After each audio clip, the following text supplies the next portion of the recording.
네,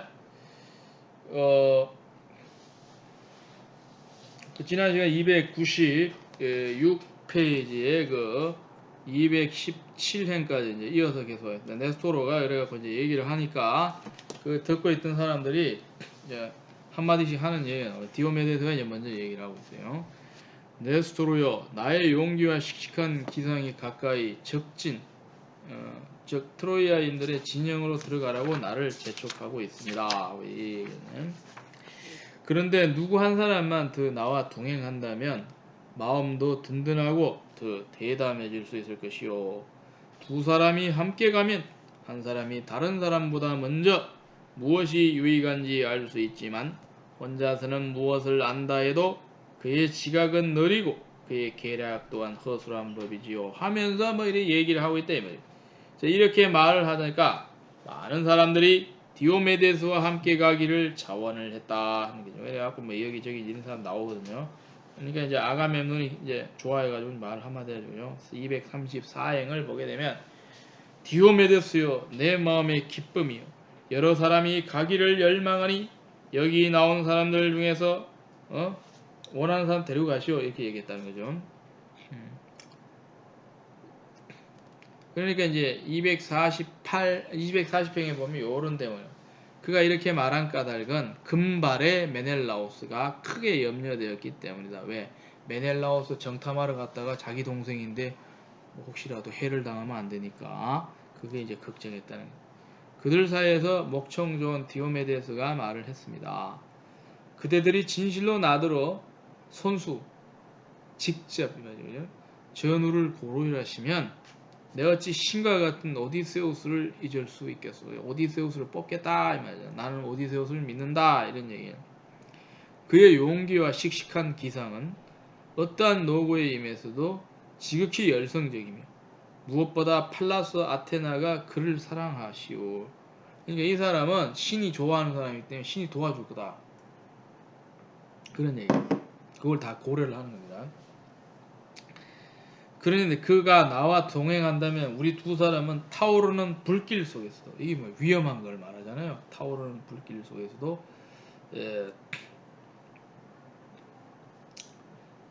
돌아올 수 있을 것이요. 그는 지혜가 탁월한, 오디세우스는 지혜로운 사람이기 때문에 지혜로운 사람을 많이 믿는 것이 이제 있다 이 말이에요. 그러니까 오디세우스도 답을 하죠. 튀데우스의 아들이여, 나를 과찬하지도 비난하지도 마세요. 그대가 그런 말을 안 해도 아르고스인들은 잘 알고 있다오 하면서 자기 가고 싶어서 자, 떠납시다 이렇게 얘기를 하고 있어요.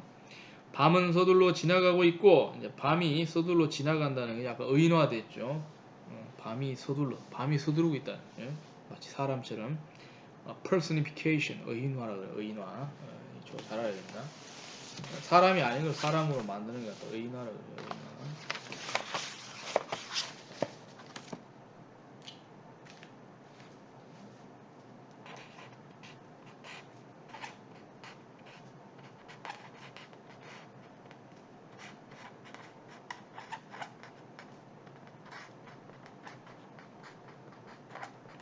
수사법 중에 의인법이라고 있죠.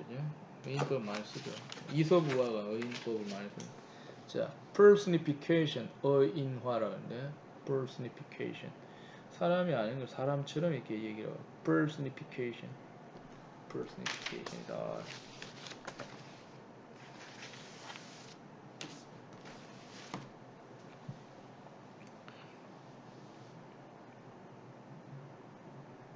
새벽이 가까워졌어. 별들도 앞으로 나아갔고, 밤은 벌써 3분의 2가 넘게 지나고, 이렇게 얘기가 나옵니다. 이렇게 말하고 두 사람은, 즉 디오메데스하고 오디세우스는 무시무시한 무구들을 입었다. 이제 정탐하러 가기 위해서 몸을 단단히 이제 무장을 하는데, 자, 티데우스의 아들에게는 싸움에 잘 견디는 뭐 쌍날칼, 그죠? 이런 게 있고 방패가 있고, 그러고 난 다음에 뭐 또 이런 거 저런 거 있는데 여기까지 다 얘기하기는 너무 많고요. 오디세우스에게는 뭘 주냐? 활과 화살통과 칼을 주고 머리에 가죽으로 된 투구를 씌워주고 뭐 이렇게 나오고. 자, 이 투구의 안쪽은 수많은 가죽끈으로 빳빳하게 퍼져 있고 바깥에는 번쩍이는 엄니를 가진, 엄니라고 이빨을 말해요. 이빨을 가진 돼지의 흰 이빨들이 훌륭한 솜씨로 양쪽에 촘촘히 박혀 있으며 가운데는 모전이 부착되어 있다. 이 틀입니다. 틀. 자, 이 투구는 일찍이 아우톨리코스가 오르메노스의 아들 아민토르의 그 튼튼하게 지은 궁전에 뛰어들어가 엘레온에서 훔쳐온 것으로 뭐 이런 얘기들이 많은데 너무 그 사설들이 깁니다. 이런 건 넣죠. 일단 생략하고 그런 다음에 272행으로 들어가서 두 사람은 무시무시한 무구들을 입고 나서 다른 장수들을 모두 그곳에 남겨두고 길을 떠났다.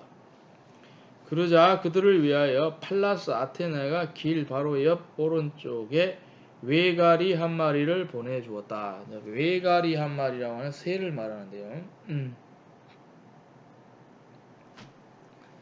정확히 어떻게 생긴지는 모르겠는데 이 뭐 황새나 이런 것처럼 이제 생긴 새란 말이에요. 그들은 어두운 밤을 뚫고 그것을 눈으로 보지는 못했지만 울음소리를 들었다.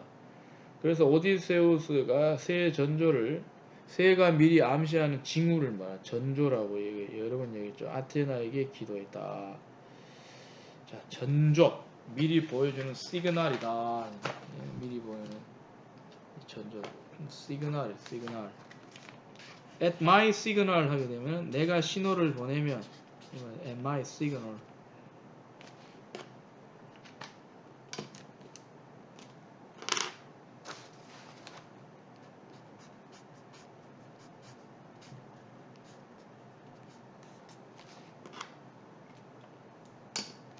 요거 이제 의학적으로 징후란 말이 쓰죠. 징후라고 하는 거는 어떤 큰 병이 생기기 전에 뭐 일어나는 현상들이죠. 기침을 한다든지, 뭐 간지럽다든지, 설사를 한다든지. 이게 symptom이라고 그러거든요. 거의 비슷한 말인데, signal, 이게 전조라고 그래요. 전조. 이게 symptom, 징후, 예후라고 그래요. 예를 들어서 전쟁 터지기 전에 징후가 있다. 갑자기 뭐가 50km 밖에서 궤도가 굴러가는 거, 전차가 움직인 탱크가 오는 소리. 이런 게 좀 심텀이라고 심텀.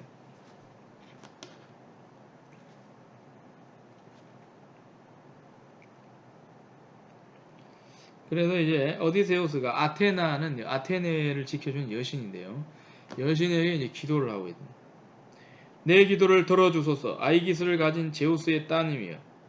그대는 힘든 일이 생길 때마다 늘 나를 도와주시며 내 일거일동을 지켜보셨나이다. 일거일동 중요한 말인데 동작 하나하나를 말하는데 일거일동. 다른 말로 하면은 일거수일투족이란 말이 있습니다. 뭐 하나하나에 일거수일투족. 손 한 번 쓰고 발 한 번 움직일 때 뭐 일거수일투족.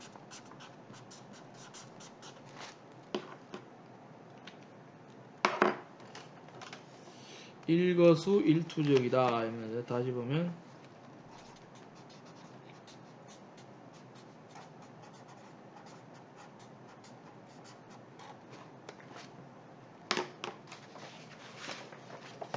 일거수일투족이다. 일거수일투족이다. 이거 알아야 돼. 일거수일투족.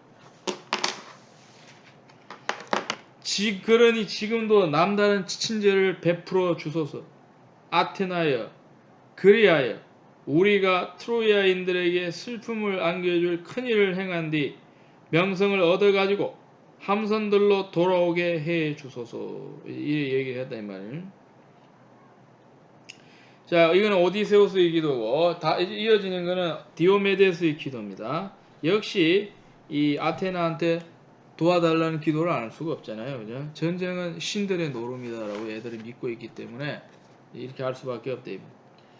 자, 이번엔 내 기도도 들어주소서. 제우스의 지칠 줄 모르는 따님이여 나와 동행해 주소서. 나의 아버지 고귀한 티데우스께서 테바이의 아카이 오이족의 사자로 가셨을 때 그대가 그분과 동행하셨듯이 그때 그분께서도 청동 갑옷을 입은 아카이 오이족을 아스포스 강변에 남겨두고 카드모스의 후예들에게 상냥한 말을 가지고 테바이로 가셨나이다. 이건 제가 봤을 때 말하는 말이 아니라 타고 다니는 말을 같아요. 상냥한 말을 가지고 말을 가지고 그거 같아요. 문맥을 한번 보세요. 그러나 그분께서는 돌아오는 길에 고귀한 신이 그대와 함께 정말 끔찍한 일을 생각해 내셨으니 그대가 그분을 기꺼이 도와주셨기 때문입니다. 그처럼 지금은 나를 기꺼이 지금은 나를 좀 도와달라는 거예요. 그러시면 아직 길들이지 않았고 멍에를 메어본 적이 없는 이마가 넓은 한 살배기, 이 초태생이 중요하다고 되게 여러 번 얘기했죠. 초태생. 신들에게 바치는 건 최고로 깨끗한 거예요. 그러면 나이 먹은 거는 안 바치니까 동물을 바치게 되는 경우는 초태생을 바쳐야 돼요. 초태.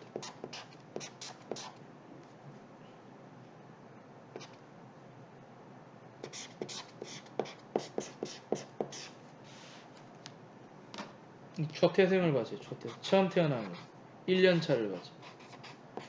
이거는 성경에도 마찬가지예요. 유대인들의 사고방식도 양이나 염소나 비둘기나 뭐나 전부 처음 태어난 초태생을 바쳐. 초태생. 신이 좋아하는 거는 가장 처음 태어난 초태생을 갖다 바친다. 초태생이라고 하는 걸 바치겠다. 신에 대해서 최고로 좋은 것을 바칩니다. 조건이 뭐냐? 전쟁에 이기게 해달라는 말이에요. 그것을 나는 그대의 제물로 바칠 때 그 뿔들을 황금으로 싸겠나이다. 뿔이라고 하는 건 뭐냐면요.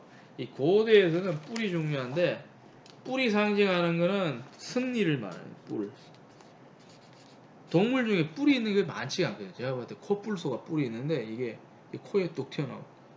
그런 다음에 이제 외국 소 있죠. 소는 가끔 뿔이 있는 소가 있어요. 큰 소가 있어요. 아메리카 대륙 같은데 이거. 그러고 난 다음에 사슴이 뿔이 있죠. 그죠? 뿔이 덜 소가 있는데요. 이 들이받는 게 이제 뿔 없는 동물한테는 치명적인 무기가 되죠. 그죠? 왜냐하면 동물이 이게 손이 없단 말이에요. 싸울 때. 뭘로 싸우냐면 동물들은 이게 뭡니까? 이거. 네 발로 걸어 다니잖아요. 이렇게 되면은 이걸로 싸울 수밖에 돼. 이걸로 싸울 수밖에. 그래서 뿔이 있고 없는 결정타란 말이에요. 옛날 사람들이 봤을 때는 뿔은 승리의 상징이다. 성경에 보면 이런 얘기들이 엄청나게 많아요. 나의 뿔이다 이런 얘기하는 승리다. 요새는 뿔이 뜻이 다녀요. 성질 더러운 게 뿔이 되거든. 뿔난 놈 이런데. 예, 그게 이제 성질이 고분고분하지 않으면 사람이 뿔난다는 거예요. 뿔은 뭐냐면 옛날 도깨비들이 뿔이 많았거든요. 그래서 네가티브한 의미로 많이 쓰이는데 이 옛날 서양의 고대는 뿔은 승리의 상징이다. 나이키다 이 말이에요. 나이키가 승리 아닙니까? 그죠? 니케신이란 말이에요. 영어로 발음하니까 나이키가 되거든요. 자. 이렇게 이제 기도를 하는 거예요. 그래서 295행이 되면 이렇게 기도하자 팔라스 아테나가 그들의 기도를 들어주었다. 그런 다음에 이제 사라지는 거고 정탐이 개시되는 겁니다. 여기까지가 이 298행까지가 원정군에서 나오는 이 정탐에 대한 얘기가 여기까지 나와요. 원정군에서 이제 기록을 좀 해보겠습니다. 원정군에서 나오는 정탐. 원정군은 아가멤논이 데리고 온 그리스 연합군을 말해요. 이어지는 것은 헥토르가 준비하고 있는 트로이 측의 정탐에 대한 건데 이게 돌론이거든요. 제목을 돌론으로 갖다는. 난 돌론의 정탐이 무슨 의미가 있는지 아직도 모르겠어요. 그냥 정탐, 양측의 정탐이라고 그러면 되는데 자 이건 나중에 읽어봐야 뭔가 선명히 드러날 테니까. 그러나 헥토르도 당당한 트로이아인들이 자도록 내버려 두지 않고 그러니까 전쟁 때는 가만히 있으면 그게 가장 어리석은 거고 적이 뭘 하는지를 자꾸 찾아봐야 돼. 연구를 해봐야 돼. 우리가 그 야구를 하거나 축구를 하거나 감독들이 가만히 있지를 않죠. 왜? 뭐 선수들에게 다 맡기겠어. 알았어. 이 감독 필요 없는 거야. 자기 왜 감독하냐면은 자기는 누구보다도 더 정밀하게 지켜봐요. 그래서 뭘 해야 돼? 내버려 두면 안 되고 뭔가 약점을 찾아야 돼. 그리고 약점 찾으면 선수 교체해갖고 그쪽을 잘하는 사람 넣고 이런 것처럼 자도록 내버려 두면 안 돼. 전쟁 때도 자꾸 연구를 해봐야 돼. 어떻게 해야 돼? 적은 무슨 생각을 할까? 이래야 되네. 지피지기라 그러네. 적을 알고 나를 알아야 돼. 나를 알고 적을 알아는 게 아니고 적을 먼저 분석을 하고 나를 분석해서 내가 적하고 싸울 만하면 전쟁을 하는 이걸 뭐야? 지피지기면은 백전백승이다. 자, 이게 이제 손자병법에 나오는 거예요. 손자.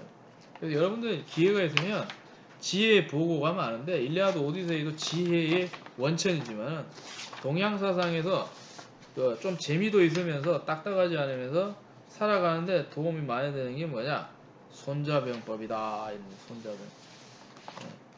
손자병법에 이런 말이 있다 이 말이에요. 지피지기면은 백정백승. 적을 알고 나를 알고. 피가 뭐야? 됐더라. 적은. 기는 몸기자인데 자기를 말해. 자기. 지피지기라 이런 말인데. 지피지기면은 100번 싸우면 다 이긴다 이거야. 백전백승이라. 적을 알고 나를 알면 백전이 백승이다.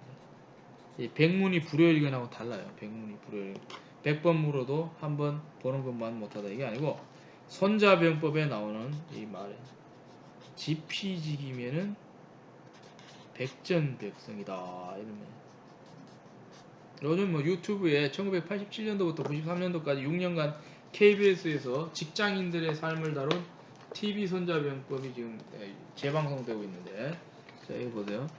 이거는 그 요즘에 패러디한 거고 이게 이제 손자병법. 지피지기면은 백전백승이라 손자병법이다. 적을 알고 나를 적을 알아야 돼. 그래서 항상 비디오가 발견되고 난 다음부터는 시합하기 전에 비디오 분석이라고 하는 게 생겨요. 비디오가 이제 우리 생활에 완전히 보급되는 거는 세월이 좀 지나야 돼요. 그러니까 7, 80년 된 돼야 보급. 그전에는 우리가 예를 들어서 60년대, 70년대 축구를 한다. 국가대항전. 근데 이게 이제 친선 경기면은 뭐 신경 안 쓰는데 이걸 해갖고 올림픽을 나간다, 월드컵을 나간다 그러면 저걸 알아야 되거든요. 근데 그때 제가 어릴 때만 하더라도 그 비디오 분석을 안 해요. 어떻게 하냐면 남이 해주는 말 듣고 그러니까 신문에 난 거 보고 이렇게 작전을 짜는구나. 그게 중요한 게 아니죠. 정말 중요한 거는 그 팀이 실제로 한 거를 찍어갖고 와서 어떻게 뛰는지 보는 것만큼 좋은 게 없어요. 예. 권투도 마찬가지. 상대방이 이때까지 경기한 거 말로 듣는 거 아무 소용 없어요. 본인이 직접 보는 거죠. 그보다 제일 중요한 자기가 한번 해보면 돼. 그 사람하고. 그게 제일 중요해. 아 이런 사람이구나. 그래서 적을 알고 나를 알아야 돼. 적을 알고. 그러면 지피지기면은 백정백승이다 하는 그걸 여러분들 잘 알아야 된다. 자, 이게 이제 지피지기면은 이제 백전백승이다 하는 그런 얘기가 되겠네.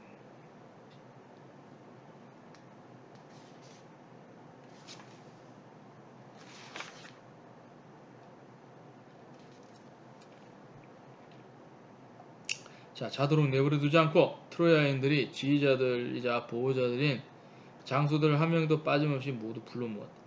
그들을 불러 모아놓고 그는 현명한 계책을 짰다. 누가 큰 선물을 받고 나를 위해 이 일을 맡아서 해주겠소. 보수는 두둑히 주겠소. 누구든 이 일을 감행하여 자신을 위해 영광을 얻는 자에게 나는 전차 한 대와 목이 우뚝한 말 2匹를 주겠소. 아카이오이족의 날랜 함선들 옆에서 가장 훌륭한 것들로 말이요. 한데 그가 할 일이란 빨리 달리는 함선들 가까이 가서 저자들이 전과 다름없이 날랜 함선들을 지키고 있는지 아니면 우리 손에 제압되어 벌써 저희들끼리 달아날 궁리를 하고 또 심한 피로에 녹초가 되어 밤에 파수 보기를 원치 않는지 정탐하는 것이요. 자 이렇게 말하고 있는데 갑자기 누가 툭 튀어나오냐면 트로이 군에서 돌론, 오늘 제목이 돌론의 정탐 아닙니까? 이러한 자가 있었는데 이 사람이 뭐라고 얘기를 하는 겁니다. 자 이렇게 얘기하고 있어요. 자 319행을 보게 되면 헥토로여 내 용기는 내 용기와 씩씩한 기상이 빨리 달리는 함선들 가까이 가서 정탐해오라고 나를 재촉하오. 그러니 자 그대는 나를 위해 이 호를 들어맹. 홀이라고 하는 지휘권의 상징이라고 얘기했죠. 이 슈텝 막대기란 말이에요. 지휘권의 상징. 군대에 가면 이 지휘관이 지휘봉을 갖고 있고 학교에 가면 선생님이 설명하려고 칠판에 대놓고 뭐라고 하니까 짝대기 같은 거 이게 지휘봉이란 말인데 지휘봉. 아니면 지시봉 봉이 필요하다. 나무랄 데 없는 펠레우스의 아들을 태우고 다니는 말들과 청동으로 장식된 그의 전차를 내게 주겠다고 말이요. 그대를 위해 나는 무익한 정탐꾼이 되지 않을 것이며 그대를 실망시키지도 않을 것이요. 나는 아가멤논의 함선에 이를 때까지 곧장 진영 안으로 들어갈 것인데 그곳에서는 아마 장수들이 달아날 것인지 싸울 것인지 의논하고 있을 것이요. 근데 말입니다. 이 돌론이 이게 이제 명예가 탐나서 이렇게 정탐을 하는데 이 사람이 얼마나 간사하냐면요. 우리 읽다 보면 곧 나오는데 정탐하다 잡히거든요. 잡혀서 적군이 정체를 대라 정보를 달라면 다 불어. 완전히 뭐 지체가 안 해. 그러니까 얼마나 기회주의적 인기응변자인지 알 수 있어요. 그래서 돌론의 정탐이라고 하는 게 제목이 나오기에는 굉장히 지나가는 사람 같아요. 제가 봤을 때는. 근데 돌론이 이렇게 나올 수가 있나 싶을 정도로 굉장히 잡히니까 태도가 돌변해. 포로가 되니까 적에게 모든 정보를 누설려고. 이렇게 말하자 헥토르가 손에 호를 들고 그에게 명했다. 헤라의 크게 천둥치는 남편인 제우스께서 친히 증인이 되어 주소서. 트로이인들 중 다른 사람은 아무도 그 전차를 타지 못하리라 하면서 뭐 이렇게 주는 거죠. 그죠? 이런 말로 허튼 맹세까지 하면서 부추겨 세우는 거죠. 그러고 난 다음에 이제 보내는 그런 장면들이 있다.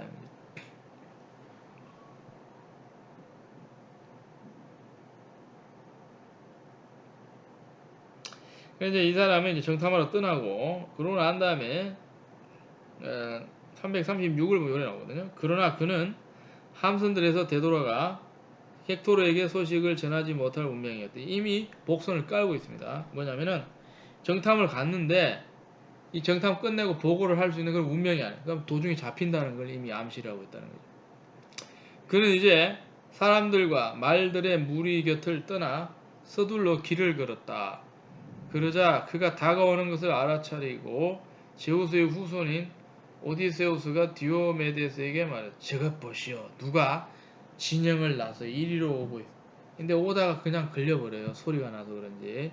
오디세우스 빨리 간파를 하는 것이죠. 그래서 하는 소리가 저것 보시오. 디오메데스.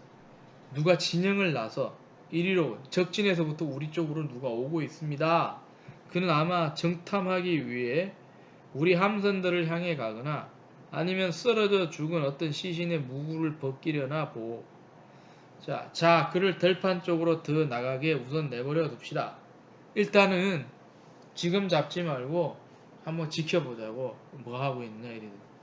그런 다음 갑자기 덤벼들어 눈 깜짝할 사이에 그를 사로잡읍시다 이렇게 말하는 거죠. 이렇게 말하고 두 사람은 길 밖으로 나가 시신들 사이에 누웠다.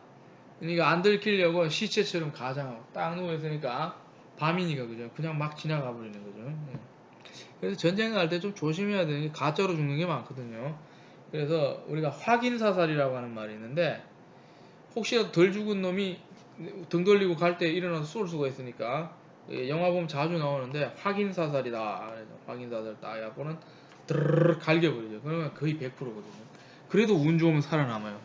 죽은 척 하고 있는 사람이 있는데 그래서 이제 확인사살이라고 하는 군대 용어를 갖다가 이제 빗대서 우스개로 뭐라고 있냐면은 불 피운 자에 불을 끌 때 보통 물로 끄거든요. 우리가 밖에 나가서 이제 캠핑을 한다든지 하고 이제 돌아올 때 불을 끄는데 이제 물도 없고 그러면 어떻게 사람들이 서서 오줌 넣어서 끄거든요. 그래서 하는 소리가 확인 사살이다 뭐 이런 식으로 얘기를 하는데 지나가는 소리고 그래서 이제 지금 이 오디세우스하고 디오메데스는 뭘 하고 있냐면은 그걸 하고 있단 말입니다. 일부러 시체인 척하고 저기 뭡니까 정탐하러 오는 사람을 관찰하고 잡는다 하는 그런 얘기. 그래서 돌론 어리석게도 그들 옆을 깊이 지나갔다는 거예요. 어리석으니까 그쪽으로 싹 지나가는 거죠. 하지만 그가 노새들이 가는 밭고랑이 길이만큼 떨어졌을 때 이제 밭고랑이 길이만큼인데 옛날에는 이게 어느 정도 길이를 말하는지 우리는 알 수 없다는 거죠. 깊은 묵정밭에서 튼튼하게 이어붙인 쟁기를 끄는데 노새가 소보다 훨씬 낫게 하는 말이다 하고 이게 원문에 이렇게 나 있는 거예요. 이게 참 의미를 추정해내기가 어렵습니다. 두 사람은 뒤쫓아갔고 그는 그 소리를 듣고 걸음을 멈추었다. 그는 전우들이 헥토르의 취소 명령을 듣고 자기를 되돌리려고 트로이아인들 사이에서 다가오는 줄로 알았다. 그러나 그들이 투창 한바탕 거리만큼 창던질 거리, 그죠? 또는 더 적게 떨어졌을 때 일정 거리의 사정권에 들어왔을 때에 그들이 적군임을 알고 날랜 무릎을 움직여 달아나기 시작했고 이제 추격하고 있는 거죠. 그런 얘기. 이러다가 잡혀버린다 이 말이죠.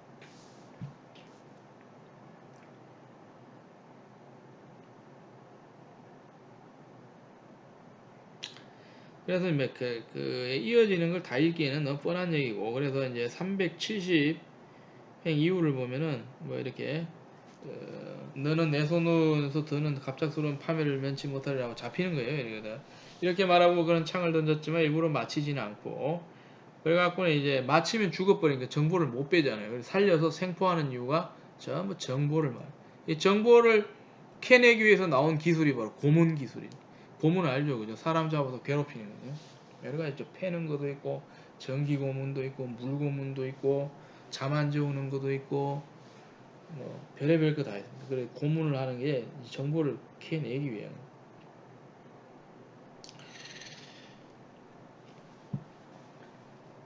그래서 일부러 안 죽이고 이게 생포하는 거예요. 생포. 그래갖고 잡혀가지고 돌론이 아까 불과 얼마 전에는 뭐 충성할 것처럼 그 헥토르한테 얘기했는데 여기 잡히면은 당장 이래 나와요. 378행인데 제발 나를 사로잡아 주십시오. 몸값을 바치겠나이다. 이러면서 우리 집에는 뭐 돈도 많고 어떠고 저떠고 우리 아버지는 어떤 사람이고 하면서 어떻게 됩니까? 적에게 동조를 하는 그런 말을 합니다. 그에게 지략이 뛰어난 오디세우스가 이런 말을 했다는 거죠. 용기를 내라. 마음속으로 죽음을 생각하지 마라. 자, 내게 이 점을 솔직히 말해다오 하면서 이제 정보를 이제 빼내려고 하는 거지. 정보를 빼내려고. 대체 무슨 일로 너는 다른 사람들이 모두 잠든 캄캄한 밤에 이렇게 혼자서 일로 왔느냐? 너 정탐꾼이지? 쓰러져 죽은 어떤 시신의 무구들을 벗기기 위해서냐? 아니면 속이 빈 함선들로 가서 정탐을 하러 왔느냐? 정탐이냐 아니냐? 이렇게 얘기를 하라고. 돌론이 뭐라고 하냐면요. 여러 가지 헛된 망상으로 헥토르가 내 마음을 옆으로 이게 책임을 누구한테 돌려요? 헥토르한테 돌려요. 그는 나에게 펠레우스의 당당한 아들의 통발굽 말들과 청동으로 된 전차를 주겠다고 하면서 저를 꿰어가지고 정탐을 보냈거든요. 이라고 이렇게 얘기해요. 그러니까 400행 되니까 이제 오디세우스가 미소를 지으면 말하죠. 정탐꾼 맞구나. 이제 정보 빼내야지 하면서 얘기를 하는 거예요. 지양 말이지 내 마음은 대단한 선물을 원했구나 하면서 얘기해요. 아이아코스의 현명한 손자들의 말을 원했다니. 그러나 필멸의 인간들에게 그 말들은 다루거나 몰기가 힘들 것이다. 불사의 어머니가 낳은 아킬레우스만 어떠고 저떠고 하고 난 다음에 그 이후에 묻는 게 중요하죠. 지금 정확한 정보, 알아야 될 정보.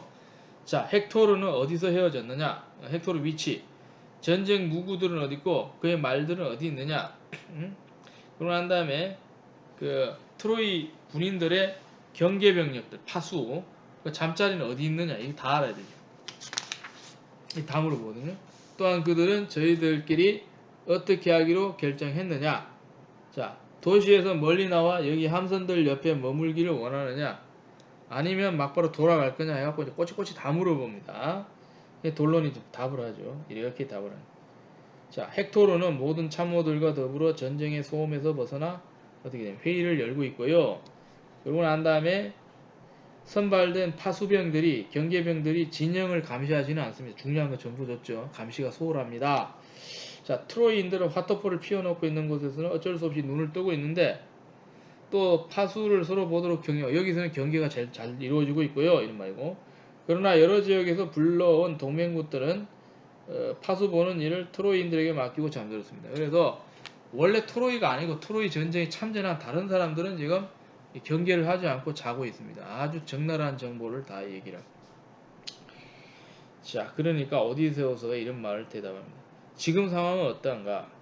그들은 말을 길들이는 트로이아인들과 섞여서 자고 있느냐 아니면 따로 자고 있느냐. 그러니까 자, 바다 쪽에는 카리아인들과 구부러진 활의 파이오니아인들과 무슨 일들이 누워 있고요.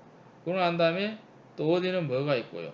그러고 난 다음에 이렇게 쭉 해갖고는 이 445행까지 중요한 보고를 갖다가 쭉 정보를 다 흘려버려요. 이 돌론이 정말 이게 뭐 제목에 자기 이름 나올 만한 그런 사람이 아닌 것 같은데 그래서 다 까발리고 있다는 거죠. 자기 하나 까발리고 이게 저기 다 알면은 어떻게 돼요? 결정적인 정쟁에서 이 승패를 가르는 거는 중요한 정보거든요. 그게 무기 많은 것도 중요하단 말입니다. 이게 전부 사실이라면 이제 엄청난 정보가 된다. 디오메데스는 한심한 듯이 이제 이 자식이 살라고 이렇게 자기 정보를 누설하는구나 이런 생각을 하는 거죠. 그리고 디오메데스가 말을 하기를 이봐 둘론 네가 아무리 좋은 것을 알려주었다 해도 일단 내 손에 들어오는 이상 달아날 생각은 꿈도 꾸지 마라. 하면서 겁을 줘요. 우리가 지금 너를 풀어주거나 놓아주면 훗날 너는 다시 정탐하거나 맞서 싸우기 위해 다시 그 짓을 하겠지. 정탐을 하겠지 말이죠. 그러나 네가 내 손에 쓰러져 목숨을 잃고 나면 다시는 아르고스인들을 괴롭히지는 않을 거야. 해코지하지는 않을 거야. 해를 끼치지 않는다는 게. 그래서 정보를 다 꼴가먹고 죽여버려. 그리스 연합군의 이 디오메데스 되게 아주 그 야비한 사람이죠. 정보는 다 듣고 살려주다가 죽여버리죠. 그죠? 그런 경우가 많죠. 그죠? 정보를 쉽게 누설한 놈은 나중에 또 누설할 놈이니까 아예 그냥 죽여버려.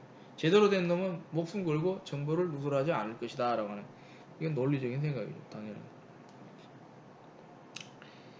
이렇게 말하자 돌로는 억센 손으로 그의 턱을 만지며 예언하려 했지만 이미 디오메데스가 칼을 들어서 죽여버리는 그런 장면이 나오게 된다.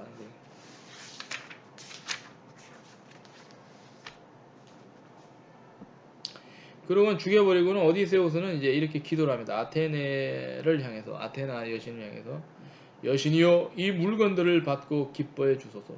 올림포스의 모든 불사신들 중에서 맨 먼저 그대에게 선물을 바치나이다. 그러니 우리를 이번에도 트라키아를 말하죠. 그리스의 변방 전사들의 말들과 잠자리가 있는 곳으로 인도해 주소서 하고 이제 기도를 하고 있어요. 이렇게 말하고 오디세우스는 물건들을 번쩍 들어 위성 위에 올려놓고는 갈대와 잎이 무성한 위성류 가지들을 주워 모아서 그 위에 쉽게 알아볼 수 있도록 표시를 해두었다. 빨리 지나가는 어두운 밤을 헤치고 돌아올 때 그곳을 못 찾는 일이 없도록 하기 위해 돌아오는 걸 대비해 가지고 표시를 해두고 가는 게 군대에서도 많이 써먹는 건데 처음 가는 길을 알기 위해서는 도로 모르기 때문에 돌아오기 위해 돌 때를 대비해서 이렇게 표시를 이렇게 하는 게 있다는 거예요. 자, 그러고 나서 두 사람은 무구들과 검은 피사를 지나 앞으로 나아갔고 그러나 트라키아 전사들의 부대에 닿았다. 트라키아 전사들은 피로에 제압되어 잠들어 있었다는 거예요. 피곤해서 자고 있는 거예요. 가니까. 자, 그러니까 그들 곁에는 아름다운 무구들이 이제 질서정연하게 바닥에 세 줄로 놓여 있었고 또 저마다의 한 쌍의 말들이 곁에 써 있었다라고 이제 볼 수가 있는 것이다 하는 그런 얘기는.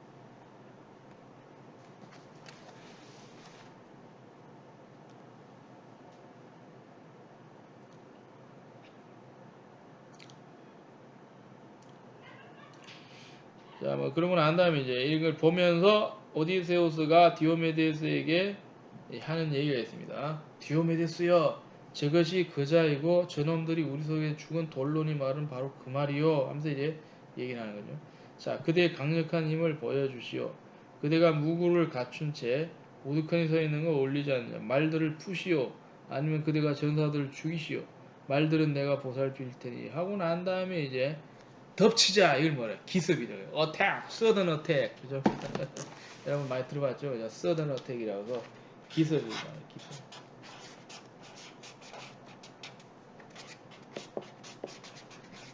기습은 꼼짝도 못합니다. 이게 기습 작전이다. 기습 작, 서든 어택입니다. 서든 어택. 기습 작전이 이제 들어온다. 서든 어택이다 하는 그런 얘기가 되네. 서든.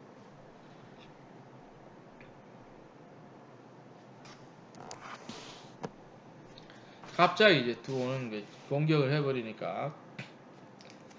그래갖고 이제 디오메데스가 이제 이 사람들을 갖다가 이제 기습을 해가지고는 이제 12명이나 죽였다 뭐 이런 얘기들도 나오고.